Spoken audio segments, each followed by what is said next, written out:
My parents called me a family disappointment at a wedding, so I turned their lives into a cautionary tale. Hi, I'm Nathan, 29. And the night my mother raised a glass at my brother's wedding and told 300 people she wished I'd never been born. I didn't scream. I didn't cry. I just smiled, walked out, and made 3 phone calls that burned our entire family tree to the ground.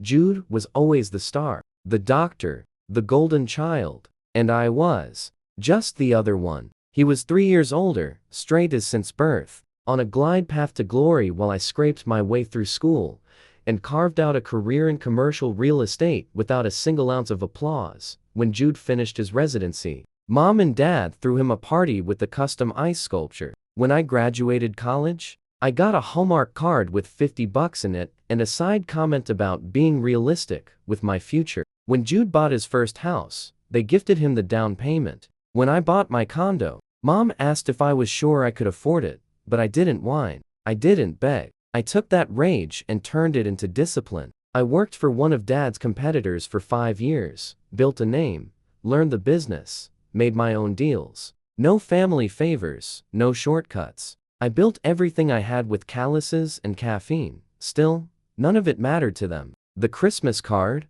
Only Jude's face. Every family photo on the wall? Jude in a lab coat. I disappeared from their narrative around the time puberty hit. So when Jude got engaged to another doctor and they planned a massive wedding, I knew I'd be there, but I also knew exactly where I'd be seated, the back of the ballroom, like a stain they couldn't scrub out. And that's where I was when Mom tapped her glass to give her speech. She stood with champagne in hand, fake pearls around her neck, beaming with pride. "Jude," she said, "you are my everything. My miracle, my pride. And not all children are like you. Some are blessings. Others are just lessons." She looked at me, directly at me, held her glass higher. "I only have one son. That thing standing in the back? That was a mistake I made 29 years ago when I wasn't thinking clearly." Laughter, not gasps. Not awkward silence. Laughter. Grown adults in gowns and tuxes howling like she just delivered the roast of the century.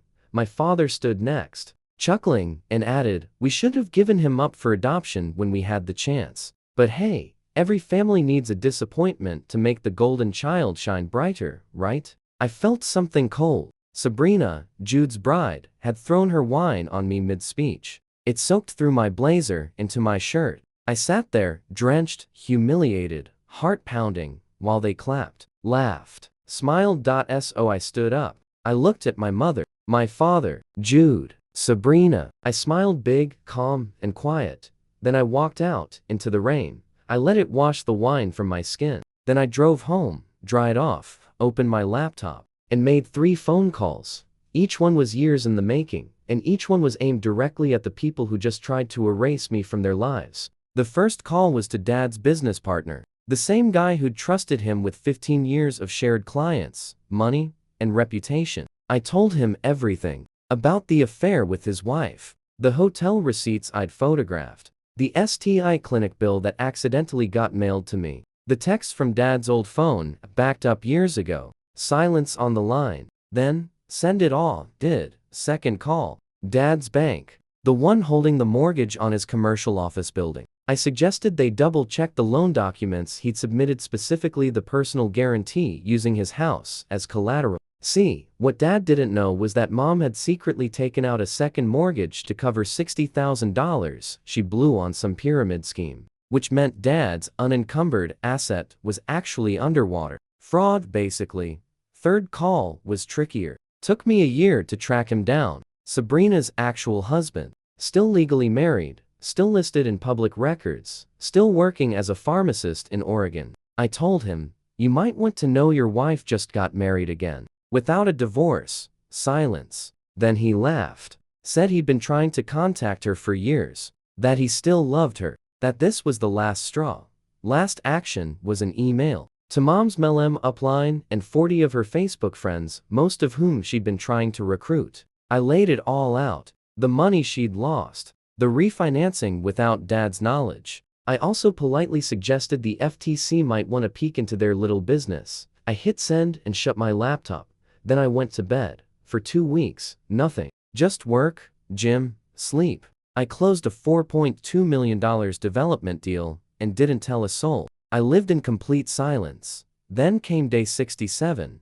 My phone lit up like Times Square. 89 missed calls. 127 texts. From everyone. Mom, Dad, Jude, Sabrina, aunts, cousins, even people I hadn't seen in years. Dad's partner pulled out and took half their clients. The bank called in the loans. Foreclosure proceedings started. The house was worth less than what they owed. They were upside down by 200K. Mom had a full-on breakdown. Got hospitalized. Her MLM kicked her out and threatened legal action. Jude's marriage? Invalid. Sabrina's ex showed up with a lawyer. Bigamy charges pending. The hospital opened an ethics investigation. Her career? Circling the drain. And suddenly, I was the villain. The cruel one. The monster who tore apart the family. I read every message. Listened to every voicemail. Then I blocked all their numbers. And I didn't feel one shred of guilt. 3 days later, I came home from work and found Jude sitting on the steps outside my apartment. Slouched like a kicked puppy. Still wearing his hospital ID badge like it gave him moral high ground. You can't ignore this forever, he said. I told him I wasn't ignoring anything. I just didn't owe anyone a damn thing. He followed me to my door anyway. Said we needed to negotiate. That word. Negotiate. Like I was a boardroom deal. Not a person who'd been disowned in public. He opened with Sabrina. She was in serious trouble, he said. The bigamy thing wasn't just embarrassing, it was a felony. The hospital was investigating. She could lose her license, her fellowship, her entire career. I asked him why I should care. She didn't deserve this, he said. Did I deserve a glass of wine thrown on me while your mother told a ballroom I was a mistake? He tried to pivot. Okay, that was. It was a joke. She was drunk. You laughed. He paused. It wasn't about you. Then why was I the punchline? He didn't have an answer. Then he tried the emotional appeal. Said Dad was losing everything. Couldn't make payroll. 3 employees already quit. The business was collapsing. Then maybe he shouldn't have committed loan fraud. I said, you're really going to sit back and watch your own father drown? No, going to sit back and watch the man who called me a disappointment pay the bill for that speech. Then Jude finally dropped the act. He asked if I'd co-sign a bridge loan. Said I was the only one in the family with good credit and liquid assets. That it would only be temporary. That they'd pay me back. Why would I co-sign for people who humiliated me? Because we're family. I stared at him. So you do remember that part? He said I was being childish. That I was blowing one bad night out of proportion. 29 years of being second place isn't one bad night, Jude. That wedding was just the finale. He started to crack then. Said Mom was in psychiatric care. Not eating. Not sleeping. That if something happened to her, it'd be on me. That's when I went cold. You stood there. You heard her call me a mistake. And you laughed. You didn't defend me. You didn't stop her. You didn't even flinch. She was drunk, so was Dad when he said I should have been adopted? Or were you drunk too, when you grinned at me covered in wine? He looked away. Told him I spent 4 years collecting receipts. 4 years watching them treat me like garbage while I waited for the day they'd need me. And when they finally did at that wedding, I didn't lash out. I didn't throw a fit. I just told the truth. 3 calls. 1 email. That's all it took to topple the little kingdom they built on favoritism and fake smiles. Jude stood there stunned. You're sick, he said. You planned all this like a sociopath. No, Jude. I planned this like a son who finally stopped hoping his parents would love him, and then I shut the door in his face. The family split faster than dry wood in a storm. It started with a call from my grandfather, my dad's dad, a man who usually operated at the emotional intensity of lukewarm tea. He asked to hear my side.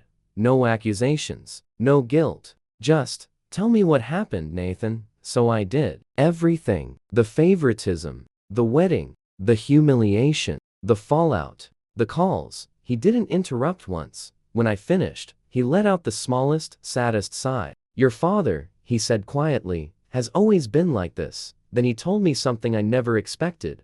My dad had another son. From a relationship before Mom. A boy he abandoned because the kid wasn't impressive enough. My father cut him out of his life entirely. That's why he put Jude on a pedestal, grandfather said. And why he treated you the way he did. Children are trophies to him, not people.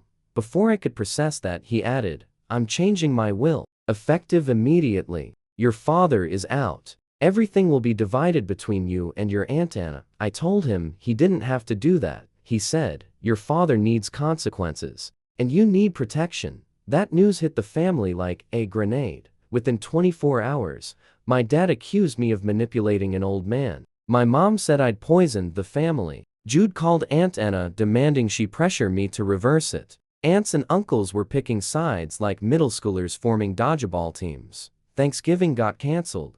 Not rescheduled. Not split into two events. Canceled. Aunt Anna called next. She's the only one who ever acted like I existed while growing up. She said she was disgusted by what mom and dad did at the wedding, but she was worried about the collateral damage, specifically, dad's employees. I hadn't even thought about them. Real people losing jobs because dad detonated his own company with lies, fraud, and an affair, and asked if I'd consider helping one of them, Celeste, a single mom who'd worked for dad for 12 years. She was desperate, helping. Celeste felt dangerously close to helping dad, but she didn't humiliate me. She didn't laugh at me. She didn't throw wine on me. So I gave her a sum to someone I trusted. She got hired, and yeah, part of me felt guilty that helping her felt like betraying my own revenge. Meanwhile, Jude kept escalating. He started telling the whole family was unstable, vengeful, a dangerous manipulator. He actually used the word psychopath in a group chat. I didn't defend myself. I didn't explain. I didn't plead. Let them talk. Let them guess. Let them spin their own myths. Because the truth was simple. I wasn't doing anything anymore. I didn't have to. The dominoes were already falling. And my mother? She still hadn't apologized. Not once. Not for the speech. Not for the wine. Not for calling me a mistake. They wanted forgiveness without accountability. Help without humility. Reconciliation without regret. And I wasn't giving them any of it. I came home from work and knew something was wrong the second I opened the door. My apartment was silent, but not empty. I stepped inside and there he was, my father, sitting on my couch, calm, like he belonged there, like this was his house, not mine. I used the spare key, he said. The one you gave your mother years ago. That was for emergencies. He stood up. This is an emergency. Stared at him. Part of me wanted to call the police right then. But the other part, the one still limping from that wedding, wanted to see what he'd say. He didn't start with an apology. He started with tears. He said he'd lost everything. The business, the house, the respect of his peers. He said his name was now synonymous with fraud and disgrace. That his industry had turned its back on him. That mom was barely functioning. That Jude was suffocating under the financial pressure of supporting everyone, mom, dad, and Sabrina's legal mess. Then he said it. I'm sorry. About the wedding. About what we said. About calling you a mistake. Happy now? I blinked. That's not how apologies work. You want me to grovel? No, I want you to mean it. He frowned. I do mean it. I shook my head. You mean, you want something. There's a difference. He dropped the performance like a coat. Instantly shifted gears. You've always needed to be the center of attention. Always had a chip on your shoulder. I laughed. You're describing Jude. He's the one who couldn't handle not being the favorite for 5 minutes. Jude saved lives, Dad snapped. You move paper. There it is, I said. That's what you really think. Jude mattered. I never did. You never did anything worth celebrating. I felt that. Like a punch to the chest. I built my life without you. Bought my condo without you. Built my career without your money, your contacts, your name. You know why? Because you never offered, he sneered. Because you didn't deserve it. I let the silence stretch. Then I picked up my phone and said, you have 30 seconds to get out before I call the cops. You wouldn't. I will. He puffed up, the last scraps of ego still clinging. If you don't help us, I'll sue you for slander. For what? Telling the truth? I'll find something, he growled. I'll make your life hell. I dialed. Told dispatch I had an intruder who refused to leave. 15 minutes later, police were at the door. My father, the man who once said I was a disappointment, was let out of my apartment in handcuffs, yelling that I was dead to him. I raised you, he shouted. No, I said. You tolerated me. The door shut behind them, and I stood alone in the apartment I bought with my own money, with my own name, and felt nothing but clarity. For the first time in 29 years, I understood exactly who he was, and why I didn't owe him anything. The trespassing charge went through. My father now has a criminal record at 63. Just a fine and a restraining order. But in his world, reputation was currency. And now, he was bankrupt in every way that mattered. The office building went up for sale the same week he was fingerprinted. 35 years of business gone. And just like I predicted, Mom and Dad moved in with Jude and Sabrina. Aunt Anna called a few days later. She sounded exhausted. "This is tearing everything apart," she said. I told her I didn't tear anything. I just cut the strings holding up the mask. She said grandfather finalized his will. Dad was out. Everything would be split between her and me. I told her again, that wasn't my goal. She said she knew that. But it still changed everything. Then came the fallout. I didn't see coming. Apparently Dad's meltdown at Thanksgiving was so nuclear. Half the family left grandfather's house in protest. The other half stayed. And now, cousins who'd grown up sleeping in the same bunk beds at holiday reunions won't even text each other. Aunt Anna said group chats had gone silent. Family threads had turned into war zones. And now, there are sides. Are you happy? She asked me. No, I said. I'm relieved. There's a difference. Then she brought up Celeste again, the single mom Dad used to employ. Said she'd started her new job with my company and was doing well. She thanked me. I told her not to. I didn't do it for Dad. I did it because Celeste deserved better than being roadkill in my family's demolition derby. But the damage kept spreading. Jude started telling anyone who would listen that I was unstable, dangerous, that I'd spent years planning this, like some sociopath in a thriller novel. He said I orchestrated a campaign to destroy the family. He wasn't wrong. I had planned it, but only because I knew this day would come. The day they'd need me, and the day I'd say no. Still, the weight was getting heavier. Grandfather called. He sounded tired but resolute. They did this, he said. Don't let them pin it on you. I know, told him, but the truth? I was starting to feel the cost. I'd won, but I hadn't walked away clean, because now every holiday, every birthday, every family event would come with questions, division, silence. I was the guy who cracked the family in half like an egg. And while I didn't regret it not 1 second, I was finally seeing just how far the ripples reached. But then, 3 days later, it all exploded again. They showed up, all 4 of them, Mom, Dad, Jude, and Sabrina, waiting in the lobby of my office building like a poorly cast intervention scene. They lied to the receptionist, said they had a scheduled meeting. They didn't. I should have called security right then, but instead, I led them to a conference room. I wanted to hear what they had to say, just once more, because deep down, I needed to know if any of them finally got it. They filed into the conference room like it was a courtroom drama. Mom, Dad, Jude, Sabrina, each one with a different expression. Guilt, rage, desperation, smugness, all of it. I told the receptionist, if I'm not out in 30 minutes, call security. Jude started. Said they were here to make a final appeal. Said the situation had spiraled. Said we needed to come together as a family and find a path forward.